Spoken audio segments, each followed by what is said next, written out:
Bienvenidos a una nueva conversación pendiente.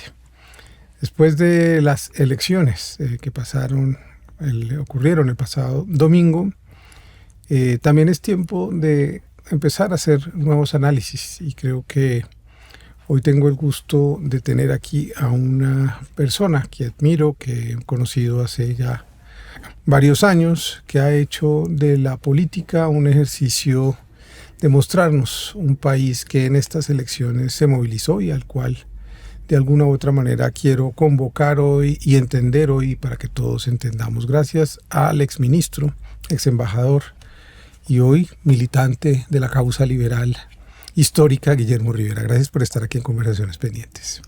Gracias a ti, Juan David, por la invitación. Me siento muy a gusto, como siempre, de estar aquí contigo y con mayor razón en esta oportunidad que podemos compartir nuestra conversación con otras personas. Más allá de la lectura, digamos, del resultado, de la impugnación de los resultados, yo no me quisiera concentrar ahí. Me quisiera concentrar en algo que hemos hablado durante mucho tiempo, y es una lectura del país. Un país que parecen dos países realmente. Un país que tú conoces bien, que es el país, digamos, que llaman de la periferia, no sé por qué lo llaman así, y el país del centro. Un centro que concentra el 80% del PIB colombiano, que concentra la mayor cantidad de servicios, la mayor cantidad de poder, la mayor cantidad de conectividad, que es en el fondo el que termina eligiendo, o por lo menos en gracia de discusión, poniendo la mayoría de los votos al candidato hoy liberal, del cual hoy ya hablaremos.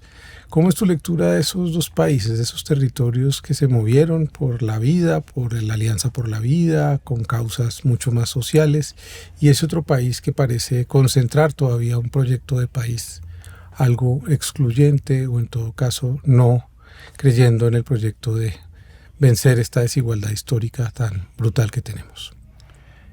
Juan David, en estos días muchas personas del equipo o los que acompañaron a Abelardo del Espriella, tanto el domingo anterior como el domingo 31 de mayo, han venido insistiendo en una teoría que ellos llaman el voto fusil, queriendo decir que la inmensa mayoría que obtuvo Iván Cepeda en esas zonas que llaman periféricas se debe a la presencia de organizaciones armadas. Pero olvidan ellos que esa ha sido una constante desde la segunda vuelta del año 2014. Es decir, ya son varias elecciones en los que esos territorios han votado por las causas de la paz, por las causas de las transformaciones sociales, por las causas de la defensa de los recursos naturales.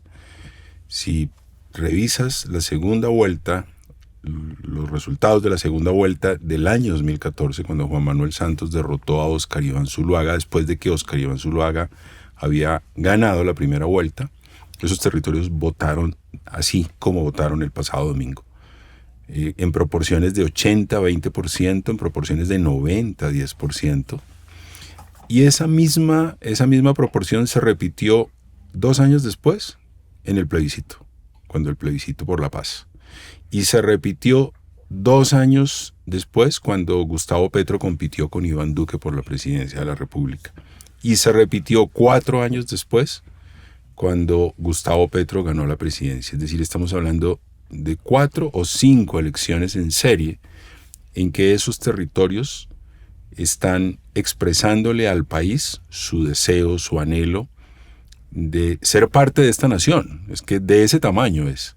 No es simplemente una serie de reivindicaciones puntuales. Hay un sentimiento en esos territorios de no ser parte de esta nación porque esta nación no los ha querido incluir. Esta nación en los últimos años ha hecho algunos esfuerzos, pero esos ciudadanos no se sienten incluidos porque no están teniendo acceso a los servicios más básicos, porque están en medio de una violencia que no se ha resuelto, porque sus posibilidades de acceder a una educación de calidad para sus jóvenes son muy, pero muy limitadas. Y entonces ellos lo que le están diciendo a Colombia: oiga, yo quiero ser parte de esta nación, de este proyecto colectivo, ¿por qué no lo entienden?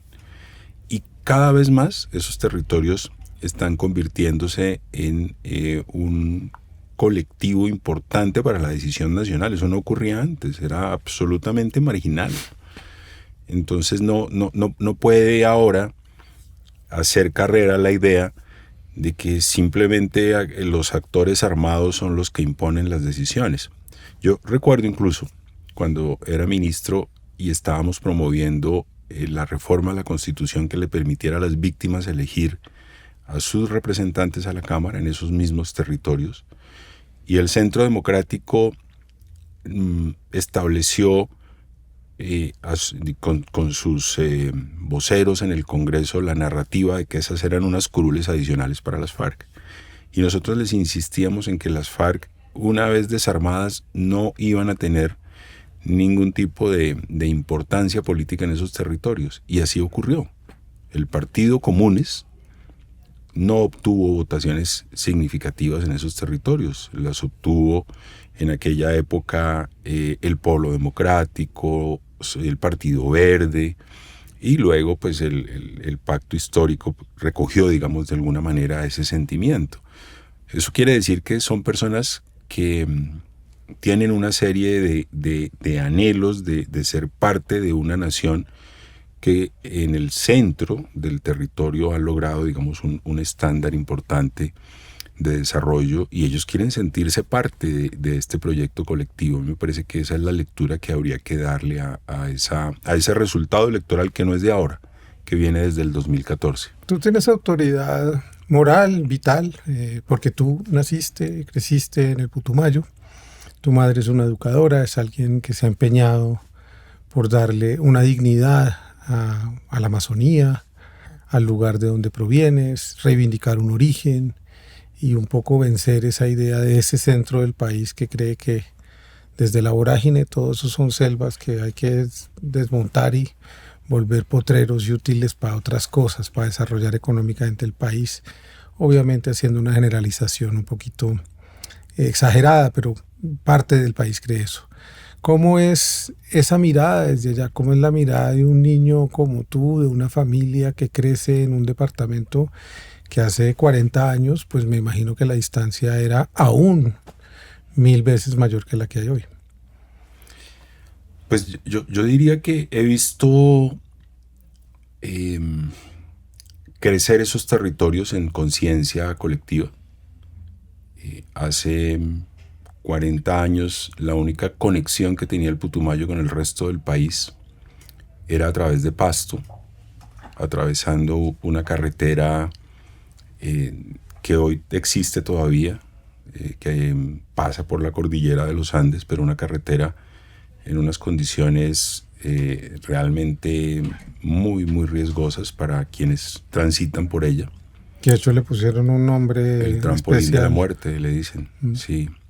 Esa era nuestra única conexión. Hemos venido, digamos, teniendo ya otro tipo de conexiones terrestres, aéreas, en fin, ya no es el territorio de hace 40 años. Por eso decía yo hace un rato que cada vez más somos menos marginales.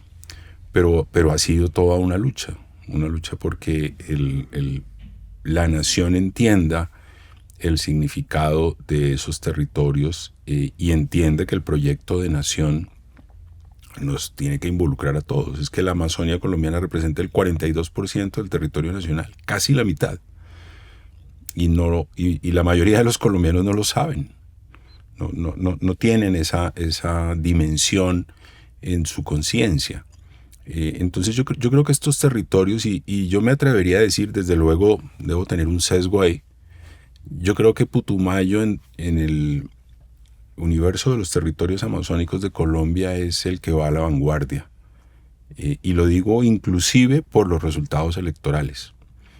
Cuando Juan Manuel Santos ganó en el año 2010 por primera vez la presidencia de la República, yo en el 2010 no lo acompañé ya en el 2014. En el 2010, cuando él en segunda vuelta logra ganar en prácticamente todo el país, Putumayo fue uno de los territorios en los que no ganó. Ganó Antanas Mocos. Uh-huh. Y cuando Álvaro Uribe era tan fuerte electoralmente, cuando presidió nuestro país y sobre todo cuando se reeligió en el año 2006, yo recuerdo que Carlos Gaviria estuvo muy cerca de ganarle en Putumayo. En esa ocasión, si la memoria no me falla, Uribe ganó en todos los departamentos del país. Es decir, Putumayo ha sido una voz de resistencia siempre. Y yo creo que eso le ha dado un liderazgo en este universo de los departamentos amazónicos. Luego yo lo que te podría decir es que a lo largo de estos años, desde mis recuerdos de infancia y como mencionas, observando el liderazgo cívico que mi mamá ejerció en el Putumayo, nuestro departamento, nuestro territorio siempre ha estado a la vanguardia de los departamentos amazónicos. Y a mí eso me hace sentir realmente muy orgulloso, porque creo que no a la velocidad que quisiéramos, pero poco a poco vamos ganando un espacio en la vida nacional. Mi propia realidad creo que es indicadora de eso. Y pues no, tal vez va a sonar un poco autoadulador y no quiero ser eso, digamos, pero el espacio que yo me he ido ganando a nivel nacional es también una muestra, digamos, de eso. El país poco a poco tiene que empezar a reconocer unos territorios que los veía ya como una selva, como unos habitados por unos salvajes a los que hay que civilizar.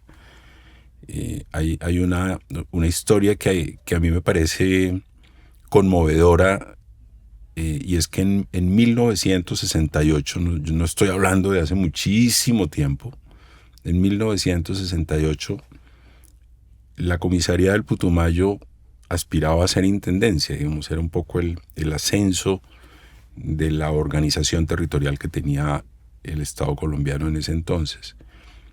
Y me encontré en un libro de los capuchinos una carta de uno de ellos que le dirige al gobierno nacional, al gobierno del presidente Carlos Lleras Restrepo en ese entonces, diciéndole que cree que ya es momento de dar el paso para ese territorio de comisaría a intendencia, sobre todo porque la población blanca, así lo dice él en su carta, ha crecido significativamente en el territorio. Entonces esa es la dimensión que han tenido estos territorios en el contexto nacional, que por fortuna ha venido cambiando. Hay una paradoja, y es una hipótesis que tengo, y también la hemos conversado, y la conversamos cuando estuvimos juntos en Mocoa y tratamos de hacer algo al respecto, de llamar la atención sobre la vorágine, que no es una historia de hace un siglo, sino que es una historia que sigue presente en la mentalidad. Y es que yo creo que las élites políticas sí saben lo que es el Putumayo, y sobre todo aquellas que pretenden hacer negocios con los recursos naturales de la nación, y saben lo que es la Amazonía y saben lo que significa. Sin embargo, han contribuido a crear un relato en que esos son extramuros que no le importan a nadie, de gente incivilizada, de gente armada, de gente organizada o dominada por ejércitos irregulares. Pero ellos saben lo que hay allí. ¿Por qué no le empezamos a contar a la gente qué es lo que hay en esos departamentos como Putumayo, Nariño, algo del Cauca, por supuesto Amazonas, por supuesto Caquetá? Hay una riqueza enorme que hoy geopolíticamente está en disputa. Y es como si nosotros a veces creyéramos que esos son allá simplemente árboles y matas que ayudan a que el planeta esté sano, y no pensamos en la riqueza que significan estos territorios, insisto, que las élites saben lo que valen, sobre todo en sus términos. Sí, yo creo que poco a poco vamos a tener los colombianos, y sobre todo los que vivimos en la región andina, que es la región más poblada del país y es la región en donde viven las élites. Bogotá está en una sabana en la cordillera de los Andes. Medellín y Cali están en valles interandinos. Si uno suma las tres cordilleras, así es, si uno suma la población solamente de Bogotá, Medellín, Cali, más Bucaramanga, que es otra ciudad también que está en medio de la cordillera de los Andes, pues está hablando de un porcentaje muy grande de la población colombiana, y desde luego que las élites viven en estas ciudades, en las principales ciudades del país. Muy poca gente sabe, yo no sé si las élites sean conscientes de eso, que el agua de estas ciudades depende de la selva amazónica. Yo estoy percibiendo que las élites ya se dieron cuenta que hay un efecto de regulación del clima, para lo cual conviene la selva, pero aún no tienen suficientemente claro que el agua de la cordillera de los Andes depende de esa selva. Yo aprendí un poco más de este fenómeno de los ríos voladores durante mi paso por Brasil, porque tuve allá la oportunidad de construir una amistad con Martín von Hildebrand, que es un colombiano de origen europeo que ha trabajado por la selva amazónica toda su vida y que hoy es el secretario general de la Organización del Tratado de Cooperación Amazónica. Y él ha sido una persona muy insistente en que las élites del país, que los gobernantes de este país entiendan el fenómeno de los ríos voladores. Aquí llueve porque vienen flujos de vapor desde el Océano Atlántico. Y desde el Océano Atlántico al oriente, no desde el occidente. Cuando uno habla del Océano Atlántico, normalmente la gente piensa en el Caribe colombiano. Realmente a esta zona de la cordillera de los Andes, a la de Bogotá, donde está Bogotá, los flujos de vapor vienen desde el Océano Atlántico, desde el Brasil. Y esos flujos de vapor se enriquecen por la transpiración de los árboles que encuentran entre el océano y la cordillera. Y la inmensa mayoría de esos árboles están en la selva amazónica. Es decir, por cada árbol menos lluvia en nuestros páramos y menos agua en el grifo, en los grifos de los apartamentos, de las casas de Bogotá. El año antepasado, no recuerdo bien, Bogotá tuvo 12 meses de racionamiento de agua. Yo estaba en Brasil, pero veía las noticias y recuerdo perfectamente observar comentarios en redes sociales de muchas personas que decían, pero está lloviendo en Bogotá, ¿cómo así que todavía los embalses no están llenos? La gente no entendía que el hecho de que lloviera en Bogotá no significaba que lloviera en Chingaza. Piensan como si un tanque. Exacto, que es desde donde se abastece el acueducto de Bogotá.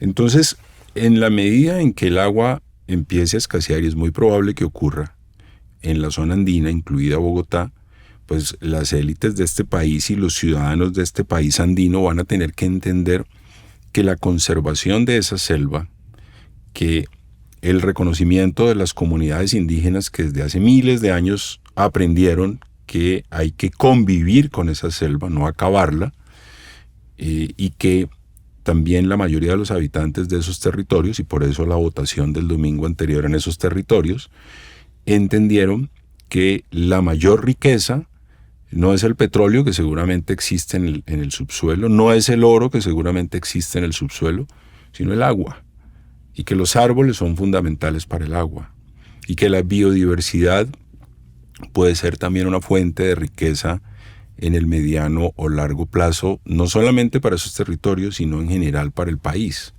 Entonces ahí hay un elemento geopolítico que el país debería entender y que todavía no lo estamos entendiendo. En las regiones andinas somos espectadores de algo, por eso insistía en lo paradójico de eso que dices, en el sentido del cuidado. Pero el otro proyecto, el proyecto global, no solamente el que se instalará o no en Colombia, todavía no lo sabemos, ya se verán los resultados o si ya salieron, ya estaremos en otra discusión, pero lo que quiero decir es, el otro proyecto lo que propone es considerar que ahí hay una cantidad de minerales raros, de petróleo, para de una u otra manera someter a ese territorio pues a una destrucción. Y que las comunidades que se opongan, pues de alguna u otra manera serán atropelladas, violentadas, cuando no asesinadas, que es lo que ha pasado en buena parte de este país. ¿Qué sentiste tú cuando llegaste a Bogotá a los 18 años a estudiar a la universidad, en plena momento de constituyente en 1991, frente a esa mirada de este país en donde poco importa si matan a la gente, si hay un paro campesino, si bombardean un territorio fronterizo, es decir, es como si no comprendiéramos la dimensión de lo que significa un proyecto de destrucción, más allá de lo ambiental, porque a veces por ahí también suele la gente un poco despreciar el pensamiento más social, ¿no? Simplemente, bueno, eso son ideas de ambientalistas. Aquí hay un juego por la vida de las personas y de su territorio. ¿Por qué no tratas de explicar qué sentías tú cuando eras solo un estudiante antes de tener poder frente a esa mirada sobre el país, sobre tu lugar de origen? Cuando yo llegué a Bogotá, lo que sentí fue un generalizado desconocimiento de la existencia de mi país, digamos, del territorio en el que yo nací y crecí. Muy poca gente sabía en dónde estaba ese territorio. La gente me preguntaba, digamos, mis compañeros de universidad, ¿y eso dónde queda? Y pues ninguno lo conocía. Ninguno sabía lo que eso significaba. Luego la primera sensación era de desconocimiento. Vengo de un territorio que es desconocido. La gente confundía. Yo recuerdo que yo decía, soy de Mocoa, y algunas personas me decían, usted es de Mitú. Hay, digamos, una ignorancia, y lo digo pues no peyorativamente.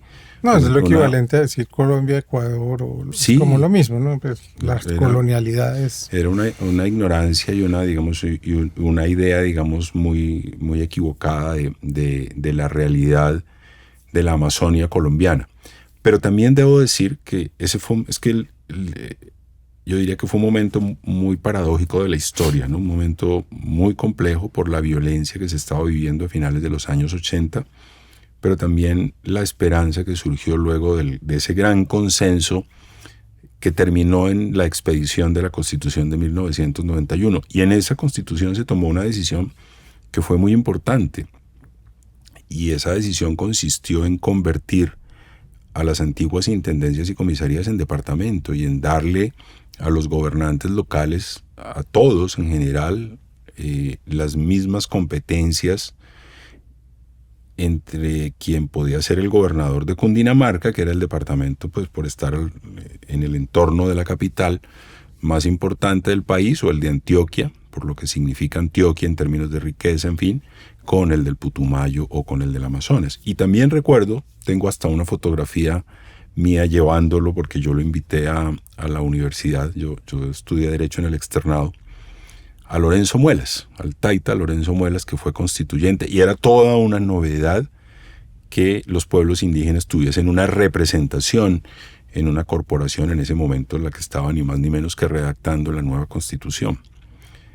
Y digo, fue esperanzador, porque para mí ver que mi territorio dejaba de ser una intendencia y se convertía en un departamento, y que podríamos ya elegir nuestro gobernante, porque los gobernantes los designaban en el Ministerio de Gobierno en ese entonces, a los intendentes y a los comisarios, e inclusive se había creado un departamento administrativo de intendencias y comisarías, DAINCO se llamaba, y era el que administraba esos territorios. Los intendentes y comisarios no tenían plenitud de competencias, tenían muchas veces que pedir permiso al director de DAINCO para muchas de sus decisiones. Entonces, digamos, había una actitud de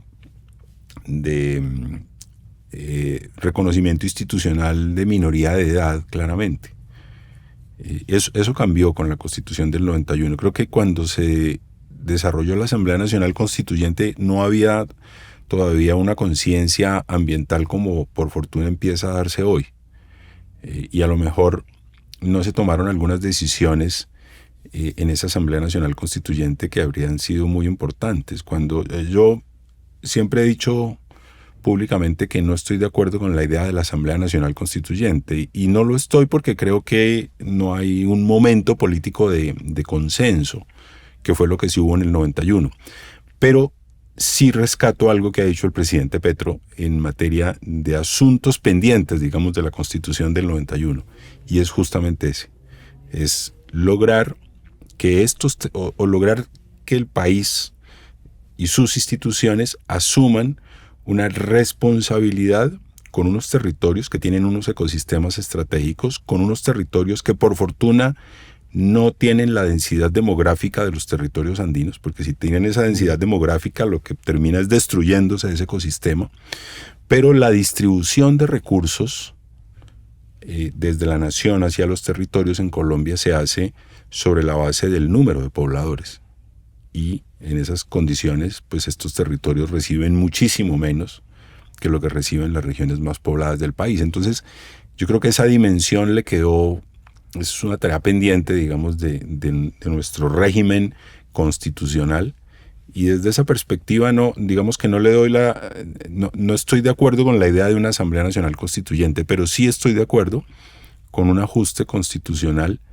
que le dé al territorio amazónico y al litoral pacífico una dimensión estratégica desde ese nivel constitucional que tenga que ver con los recursos, que tenga que ver con una mayor responsabilidad de cuidado de esos ecosistemas estratégicos. Quizás esto me sirve para decir algo que quizás no se ha hablado tanto en estas conversaciones, pero que cada vez me interesa aprender más y que todos aprendamos más, y es el discurso también de ciertas élites o de ciertos poderes en el centro del país ha querido hacernos creer que allá no se gobierna bien porque todos se lo roban, porque no son capaces, porque son malos, y la gente no entiende la complejidad de llegar a gobernar uno de estos departamentos. Muchos de estos departamentos están en ley de quiebra, por ejemplo, el Chocó, sí. Están endeudados.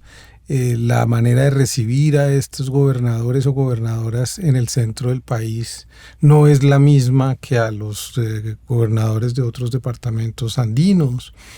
¿Por qué no hablas un poco, antes de meternos ya más en tu tema de la paz y de tu lugar en el tema de víctimas, de esa incapacidad de comprender qué quiere decir ser gobernador de un departamento como estos, y el esfuerzo que hay que hacer y la poca receptividad que hay frente a estos territorios en el centro del país? Sí, yo creo que la mirada facilista desde el centro del país es esos territorios, ¿para qué les damos más si allá se roban toda la plata, si es gente que no sabe gobernar, en fin? Pero pues han ocurrido escándalos de corrupción en gobiernos nacionales y en gobiernos locales también de las regiones, digamos, entre comillas, más desarrolladas del país. Entonces el problema de la corrupción no es un problema de la periferia, es un problema nacional, que es un asunto pendiente, que yo sigo convencido, cada vez me convenzo más de que el problema de la corrupción hay que combatirlo culturalmente, porque legalmente ya se ha hecho casi todo. Yo fui congresista durante 12 años y durante 12 años vi pasar en mi pupitre de representante a la Cámara una veintena de proyectos incrementando las penas de los delitos contra la administración pública y mejorando los procedimientos que permitieran desarrollar unas investigaciones más eficaces. Y los problemas de corrupción siguen ocurriendo en el país. Entonces yo creo que el problema es más cultural que legal. Y esa es una tarea pendiente. Pero también digo yo esto, lo digo entre paréntesis, para decir que se ha convertido en una especie de excusa para, digamos, marginalizar aún más a los gobernantes locales. Y en ese sentido yo sí creo que hay que hacer una apuesta mayor por fortalecer institucionalmente esos entes territoriales. Yo recuerdo, y esto tal vez da un poco la dimensión de lo que acabo de decir, cuando era ministro en el Consejo de Ministros, que era cada 8 días, el presidente Santos le pedía al director nacional de planeación que hiciera un balance, que exhibiera un balance del uso, de la manera como estaba operando el Sistema Nacional de Regalías. Y en el ranking de los departamentos, pues los departamentos más poderosos del país siempre estaban a la vanguardia, estaban arriba. Y era absolutamente lógico, ese es un sistema exigente en términos de formulación de proyectos, y los departamentos más grandes del país pues tienen acceso a personas más expertas, a universidades, en fin, que les ayudan a formular proyectos que cumplen con los requisitos que el Sistema Nacional de Regalías exigía. Los departamentos pequeños no. Entonces, digamos que todo lo que se haga en términos de mejorar la distribución de los recursos, si no va acompañado de un fortalecimiento de las instituciones locales de estos departamentos que han sido históricamente marginados, pues cualquier esfuerzo lo que va es a incrementar la brecha en lugar de cerrarla. Pues claro, ¿cómo va a comparar uno la Universidad de Antioquia, que seguramente puede ayudar a la formulación de proyectos, a la gobernación de ese departamento, con alguna de las universidades de provincia en estos departamentos que históricamente han sido marginados. Entonces yo creo que debería hacerse un gran esfuerzo por fortalecer la institucionalidad en estos territorios, y fortalecer la institucionalidad no solamente es más recursos, es también ayudar a las universidades de provincia, a estas regiones, para que tengan una mayor calidad, para que las personas tengan muchas más personas tengan la posibilidad de formarse y hacer parte de esa masa crítica que pueda fortalecer una conciencia colectiva, que pueda fortalecer a las instituciones locales. Pero a pesar de todas las perspectivas halagüeñas que tuvo esa Constitución de 1991, hay que decir que ha tenido más de 70 reformas desde entonces, algunas de las cuales han sido regresivas. Una de ellas el Sistema General de Participaciones, por ejemplo, que considero que los recursos no se trasladarían hasta en un 39 o 40% para llevarlos hasta 20, es decir, 20 puntos menos de lo que se suponía el traslado de recursos a regiones distintas del país. Yo no me quiero meter ahí, pero tú hablas del cambio cultural. Y el cambio cultural, hay un cambio cultural que iniciaron algunas y algunos de ustedes y que todos reconocemos, y es el cambio de poner en el centro a las víctimas y acompañar un proceso de paz después de un momento en donde el cambio cultural del país se había producido en 8 años de una exacerbación, unos odios y un proyecto armado desde el Estado también, paramilitar, con connivencia con ejércitos paramilitares, que nos convirtió en enemigos a unos de los otros. ¿Cómo fue el momento en donde ustedes empezaron a luchar en medio de un lugar político tan complejo y tan lleno de poderes como el Congreso de la República por esta ley de víctimas? Y para ti, ¿qué significó ese cambio cultural de poner a las víctimas en el centro, que creo que va a ser definitivo para lo que vamos a hablar ahora ya hacia el momento político que tenemos hoy? Pues ha sido la mayor satisfacción de mi vida pública. Yo creo que mi vida es una antes de la ley de víctimas y es otra después de la ley de víctimas, porque el presidente Santos acuñó una frase con la que yo me identifico y la suscribo.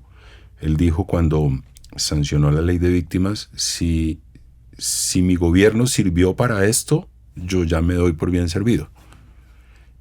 No la estoy diciendo literalmente, no la recuerdo, pero más o menos lo que dijo fue eso, digamos, solo esto ya habría valido la pena ser gobernante de Colombia. Yo diría ya en mi caso de aquel entonces de congresista que solamente eso para mí valió la pena, porque hay personas que dicen, bueno, pero apenas se han indemnizado 1 millón de víctimas, hectáreas se han restituido cerca de 1 millón y hay 8, 9 o 10 millones de víctimas, en fin. Sí, tenemos unos problemas presupuestales serios, nunca nos imaginábamos que el universo de las víctimas era tan grande y tal vez no se tomaron las medidas de previsión presupuestal en ese entonces. Pero el solo hecho de que las víctimas hayan empezado a ocupar un lugar central de la conversación pública, un lugar central en las conversaciones institucionales, que además hayan construido organizaciones, porque hoy existen organizaciones de víctimas en todo el país, inclusive organizaciones para criticar la propia ley de víctimas, inclusive organizaciones de víctimas que están más cercanas a los proyectos políticos de derecha. Pues me parece que todo eso es el resultado, y yo diría un resultado positivo de la ley de víctimas. La ley de víctimas terminó siendo fundamental para lograr el acuerdo de paz con las FARC en el año 2016, porque en la ley de víctimas se reconoció la existencia de conflicto armado, porque como bien dices, cuando empezamos a dar la pelea por la ley de víctimas estábamos en medio de un gobierno muy popular, con una favorabilidad enorme, que era un gobierno que había planteado fundamentalmente una tesis de que en Colombia no había conflicto armado, sino que lo que había era una amenaza terrorista contra las instituciones democráticas, y esa, digamos, esa mirada de autoritarismo, esa mirada pro establecimiento, era una mirada muy popular. Entonces, haber logrado en medio de ese momento político haber sacado adelante la ley de víctimas fue fundamental. Y yo creo que yo diría que ese fue el primer momento de un cambio de narrativa, porque termina el gobierno Uribe, viene el gobierno Santos, y entonces hay un tránsito de ese discurso de la seguridad, de ese relato de la seguridad, al relato de la paz, que es un relato que se mantiene hoy, que es un relato que no ha podido ser borrado, a pesar de que muchos lo han querido, de nuestra sociedad.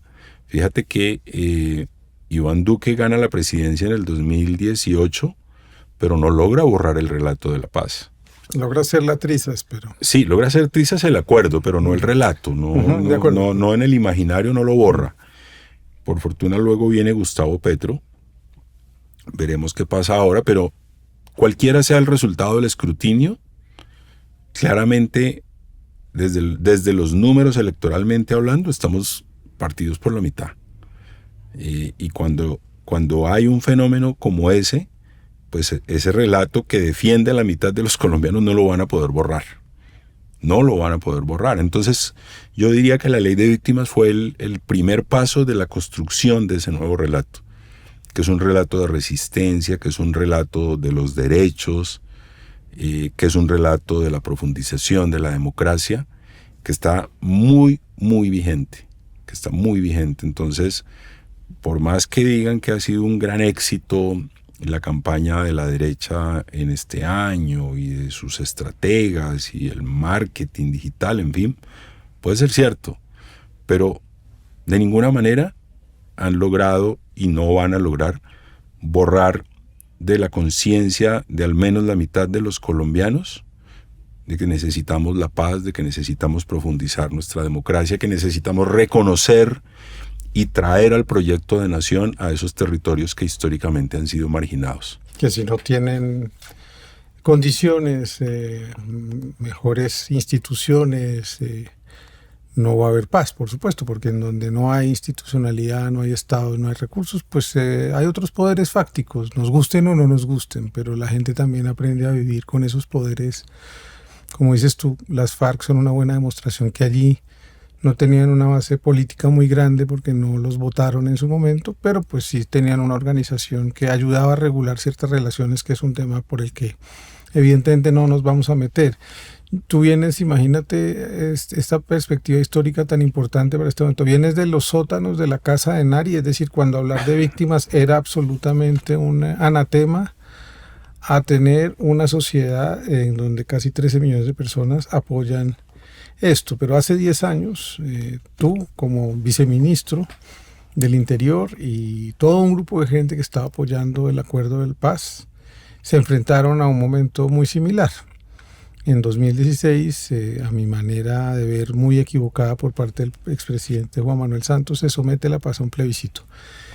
Sin embargo, antes ustedes habían ya conquistado una serie de reformas constitucionales, habían preparado el terreno, habían creado una pequeña institucionalidad, la Justicia Especial para la Paz, la Ley de Víctimas, es decir, preparando para el momento en que esto se acordara, hubiera como pensar esto institucionalmente. ¿Por qué no hablamos un poco antes de los meses anteriores en donde ya se decide que va a haber plebiscito? ¿Cómo veían ustedes ese panorama que me imagino que tiene que ver con cómo veíamos hace unas par de semanas este panorama frente a dos fuerzas tan opuestas realmente? Estábamos muy optimistas, muy convencidos de que el pueblo colombiano iba a abrazar mayoritariamente la paz, el acuerdo de paz. Y yo diría que sentíamos que habíamos llegado al momento en que se iban a desatar muchísimos cambios en el país, porque suponíamos que nos iban a respaldar en las urnas, la mayoría de los colombianos, y que después vendrían pues una cascada de reformas transformadoras para el país. Nos lo imaginábamos casi como un momento similar al de 1991. Y claro, ver las cosas en retrospectiva, dice, bueno, fue un error haber convocado o haber sometido sin necesidad de hacerlo desde el punto de vista constitucional el acuerdo de paz a una refrendación de los ciudadanos. Pero yo creo que el expresidente Santos lo hizo de muy buena fe. Él quería darle a eso la mayor legitimidad posible, de tal manera que no hubiese ningún tipo de bloqueo a las reformas que se vendrían, porque eran reformas muy profundas. Si uno vuelve y abre el texto del acuerdo de paz, las reformas pendientes son muchísimas. Había una reforma rural. El presidente Petro ha hecho un gran esfuerzo de reforma agraria, pero lo que hay en el acuerdo de paz es mucho más que eso. Una reforma general de las instituciones, una reforma general de la manera en que debería distribuirse la propiedad rural. En materia de participación en política no se ha hecho ni la reforma política, ni tampoco se ha hecho una reforma que estaba prevista en el acuerdo, que señalaba que había que darle una mayor fortaleza institucional a las organizaciones sociales. Me refiero de apoyo institucional a la organización en sí misma de la sociedad colombiana. La política de drogas también tenía un enfoque distinto. Es decir, era realmente un momento muy similar al de 1991, el que nosotros estábamos percibiendo en ese momento. Y la verdad es que nos confiamos. Yo creo que habríamos podido hacer una campaña mucho más pedagógica sobre las bondades del acuerdo de paz. Yo también alcanzo a traer a mi memoria nuestras conversaciones cuando veíamos que surgían todas esas tesis absurdas del rayo homosexualizador, de que decían que si se aprobaba el plebiscito, Timochenko sería el ministro de Defensa, que la ideología de género era una cátedra para homosexualizar a los niños en las escuelas. Nos parecían tan absurdas que no les prestábamos atención. Y claro, por no prestarles atención, eso tomó un vuelo importante en las redes sociales, que ya empezaban a ser importantes, que ya empezaban a tener, digamos, un efecto en el pensamiento de la sociedad, y pues nos sorprendimos con el resultado. Y entonces tú, que tienes esa memoria descentrada también, de venir de otro lugar y de tener el privilegio de habitar dos mundos dentro de este país, dos en el sentido tuyo, no hay miles de mundos en este país distintos. ¿Qué sentiste culturalmente que se impuso ahí, que se sigue imponiendo 10 años después hoy? Porque es exactamente geográficamente. Es la misma geografía electoral. Es lo mismo, es calcado. Podemos poner los dos mapas y es igual. ¿Qué se ha impuesto para ti culturalmente ahí? ¿Qué hace que la gente, no toda, habrá quien tenga ideas reaccionarias y fascistas y ultraderecha? Las sociedades tienen ese tipo de gente, por supuesto. Pero hay una captura de lo cultural, de la mentalidad de la gente. ¿Qué es lo que se juega? Tú ahora me decías, hay que pensar más en la clase media, hay que pensar más, con más sofisticación. Esto no puede resolverse como si todo fuera lo mismo, como si a todo el mundo le importara lo mismo. ¿Qué lees tú de esa derrota, de ese momento y de lo que parece que es eso que dices tú, una votación muy igual, pero que en todo caso es una gran votación en ese centro del país? Con los resultados de la primera vuelta, los del 31 de mayo, sentí exactamente lo mismo que sentí cuando el plebiscito. Lo dije en un video, tal vez al día siguiente. Tengo un déjà vu, porque mi sensación fue idéntica. El país sigue comportándose igual, de una manera despectiva frente a las víctimas, de una manera despectiva frente a los territorios que han padecido el conflicto y que han estado desconectados de lo que conocemos como los circuitos del desarrollo. Y es un centro del país, geográficamente hablando, que, salvo contadas excepciones como Bogotá, mayoritariamente apoya, digamos, esas miradas despectivas, y es un ciudadano que se deja atemorizar de una serie de relatos en los que están diciendo que quienes habitan en esos lugares, la mayoría son personas cercanas a los terroristas, de que van a venir los vándalos a Bogotá a destruir las edificaciones y la infraestructura que se ha construido en la ciudad. Digamos, es esa mirada que sigue siendo de todas maneras o sigue encontrando receptividad en muchos sectores de la población. Yo sentí exactamente lo mismo.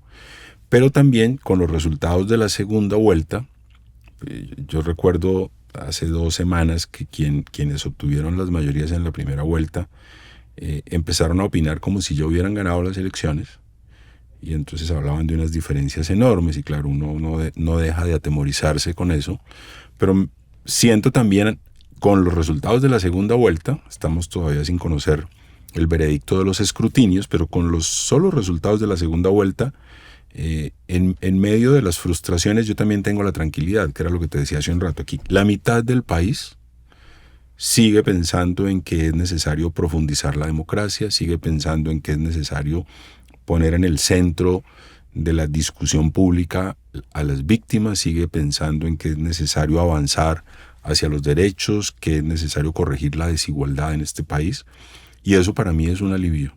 Yo creo que no hemos arado en un terreno infértil, sino todo lo contrario.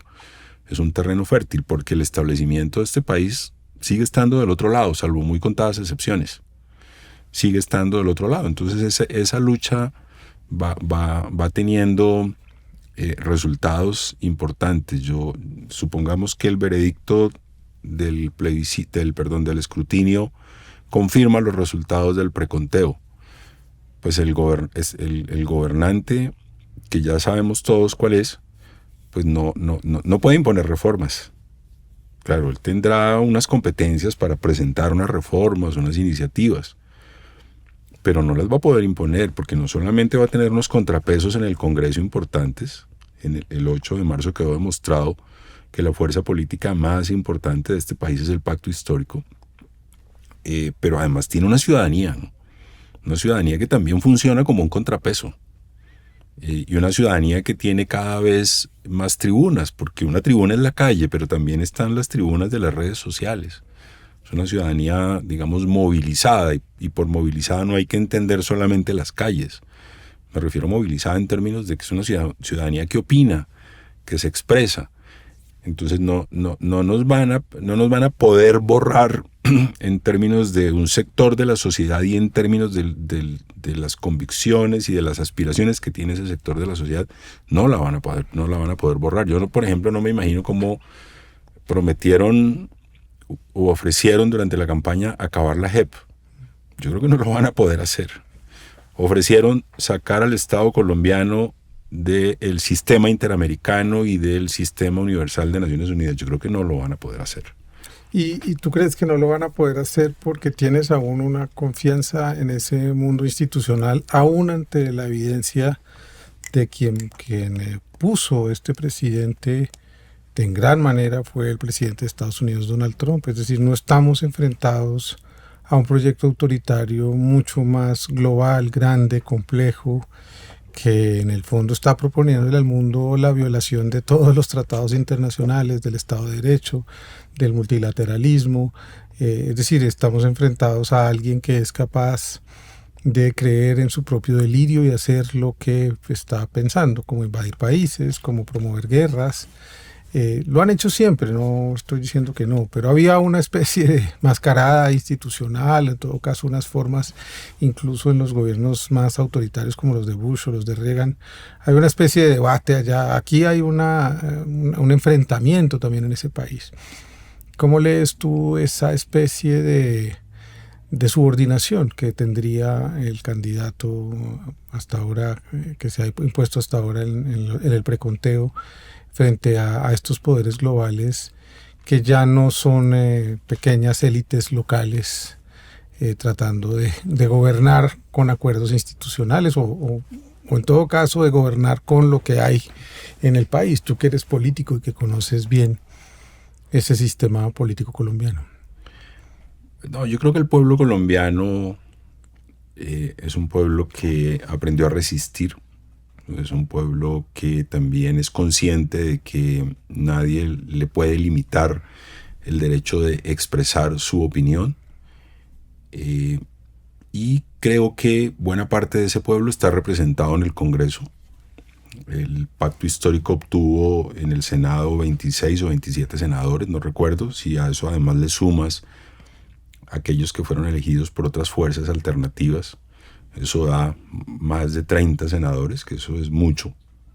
No es una mayoría, pero es un poco más de la tercera parte, que eso en términos, digamos, de un equipo en el Congreso es muy significativo en términos de control político, y en la Cámara la proporción es más o menos la misma. Entonces ahí, digamos, hay un contrapeso institucional muy fuerte. En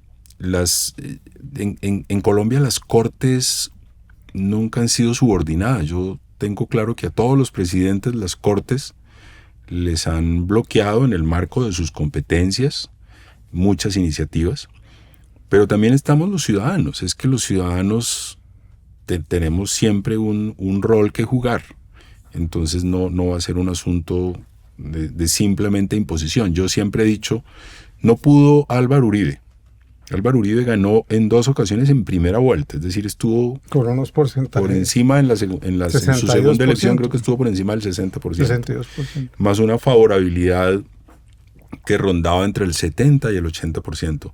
Y no pudo lograr sacar adelante la reforma constitucional que le permitiera una nueva reelección. La Corte Constitucional le dijo no. Entonces, este es un país, digamos, que tiene yo diría algo hay por ahí en el ADN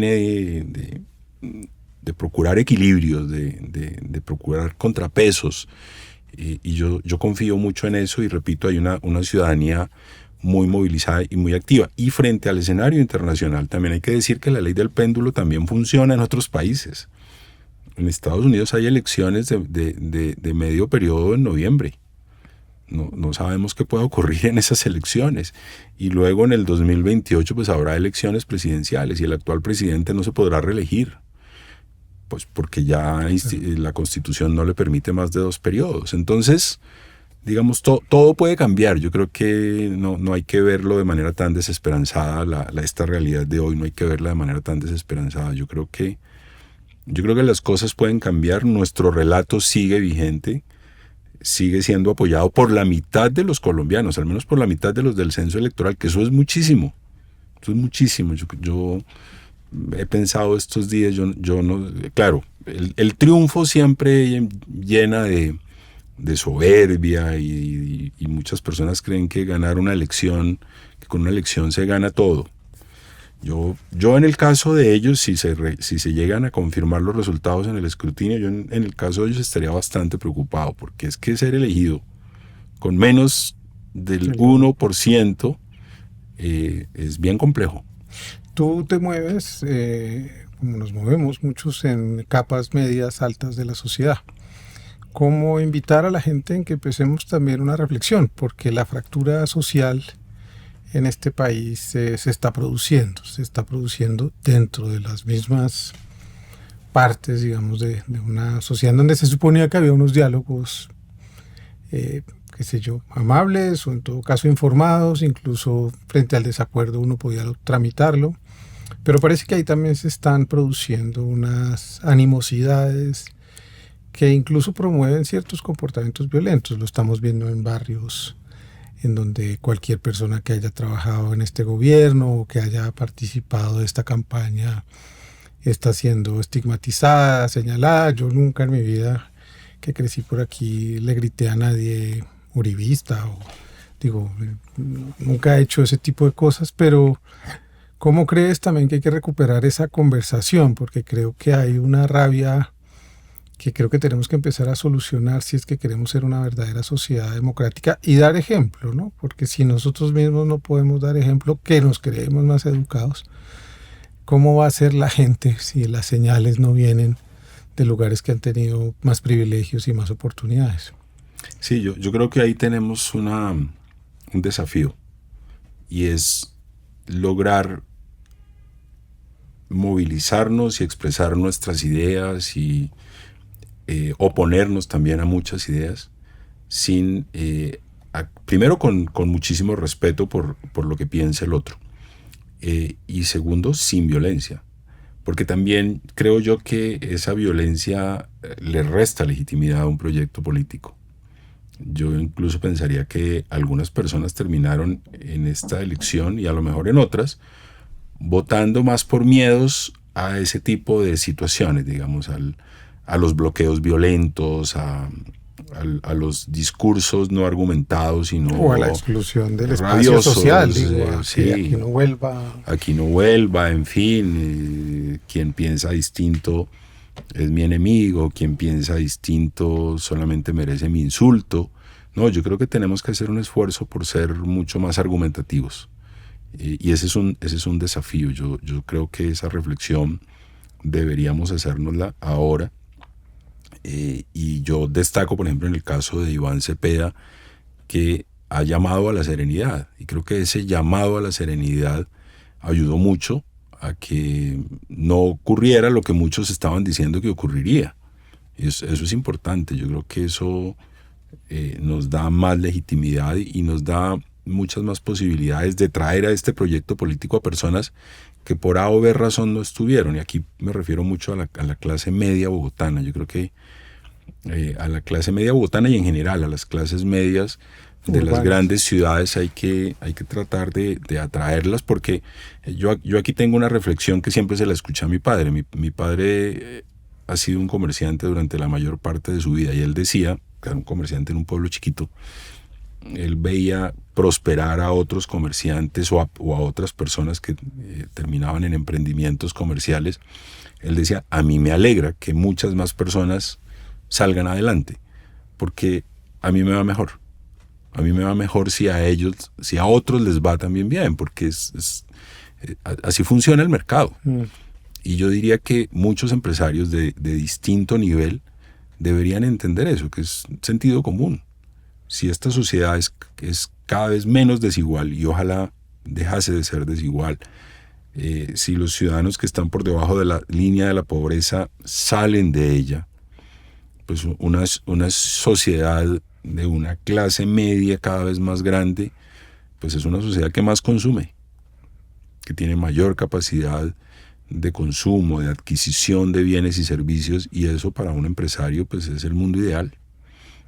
Pues Guillermo, creo que has activado en nosotros, en muchos de los que te conocemos, algo que a veces desde el discurso político, desde el discurso abstracto no se entiende.